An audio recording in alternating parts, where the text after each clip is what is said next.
my name is Brian Venth. I am what I like to term an art and fashion photographer.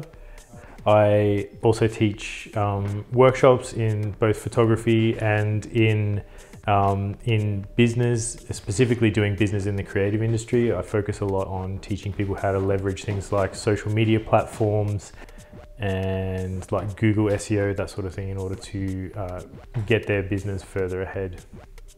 I used to be in the military and I went to Afghanistan, and a little known fact about Afghanistan is you get paid a shit ton of money to be there.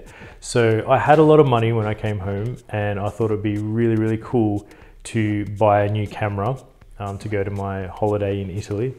And I thought, because my dad was so into photography, that it would be really, really funny to find out what kind of camera he had and get one that was better.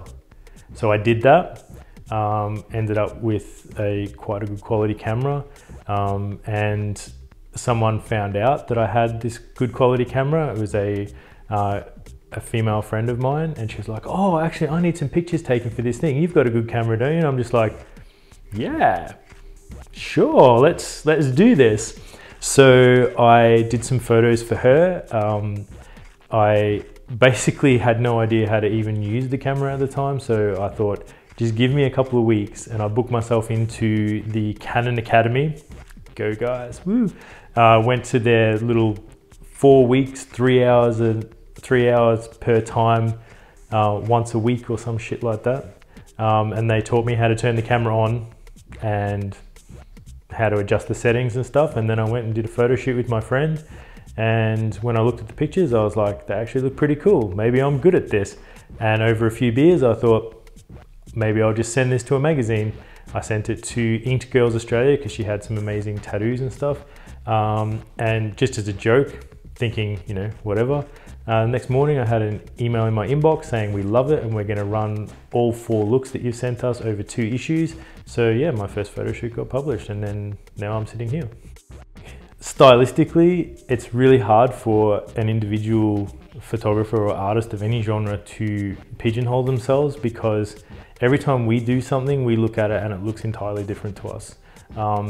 But a style will kind of inadvertently develop. You've got no control over that. Even if you actually try and do something different every single time, there will be a common thread, which I'm actually really good at identifying in other people, but I can never see it in myself at all.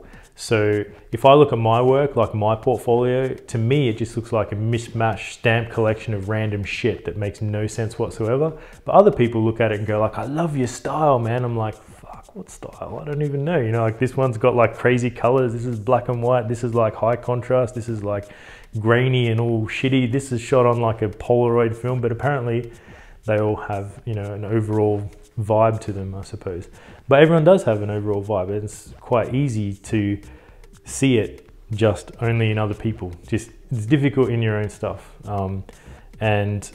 But the things that are common threads in pretty much anyone's work is people will have a common thread in the way that they, the kind of lighting they like to use, the kind of angles that they shoot, the type of people that they work with, the expressions that they shoot. You'll see some things that I do recognize in my own work is that all of the work that I do, especially with female models, I always like to shoot my female characters as very powerful and in control kind of individuals.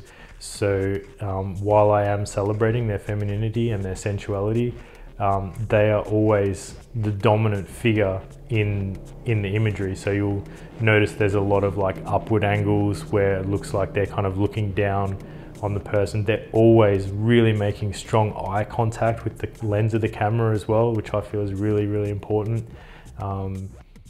My overall style is artistic, fashion, editorial portraiture. And the reason why I say it like that is because there's a specific part of each of those elements that I like to capture in every shoot that I do, or attempt to.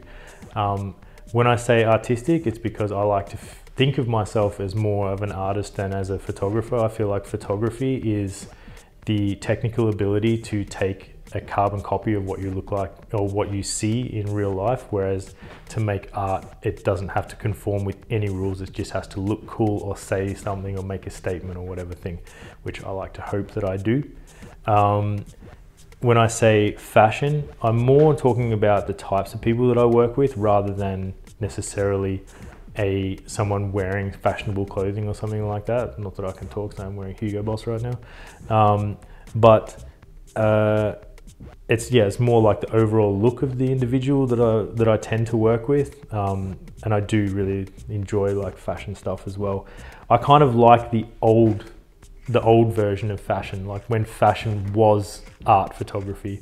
I feel like now fashion photographer means very technical.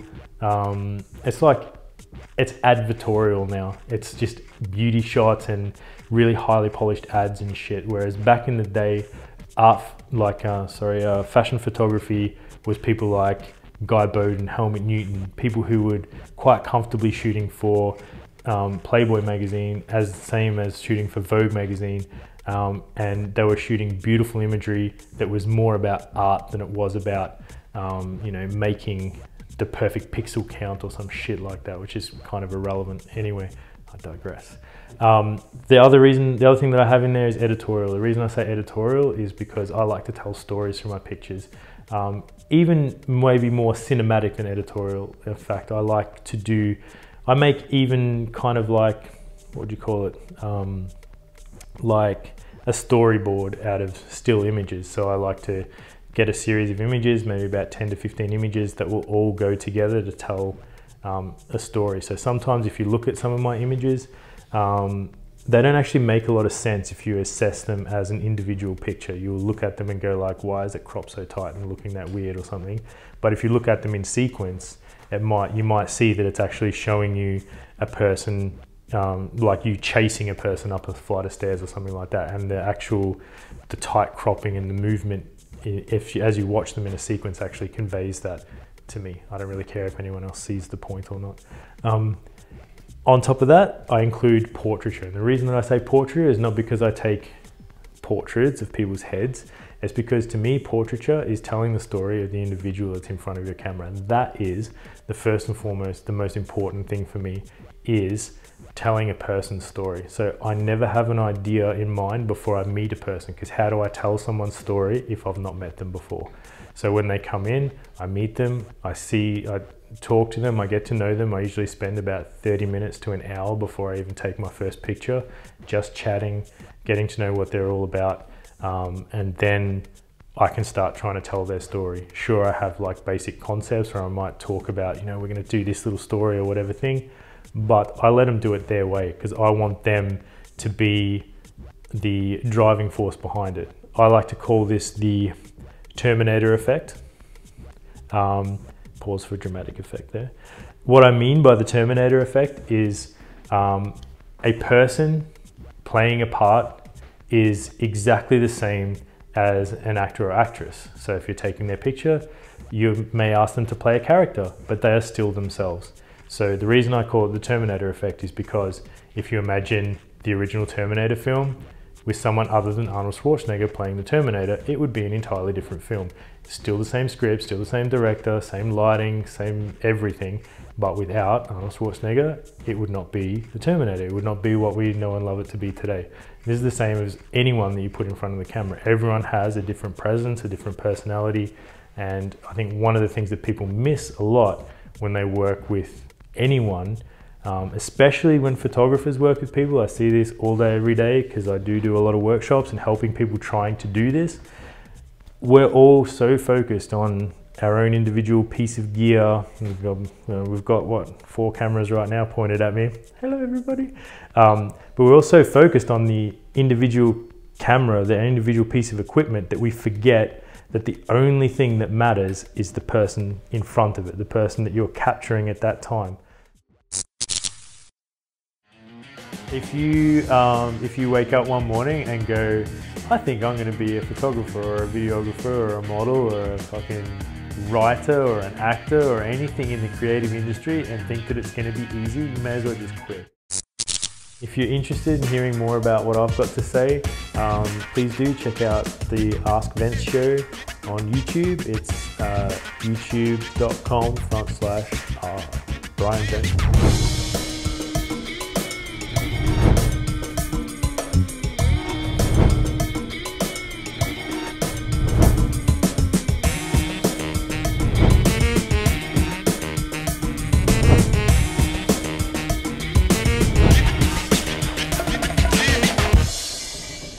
We would like to thank Gemstone Films for providing the lighting kit.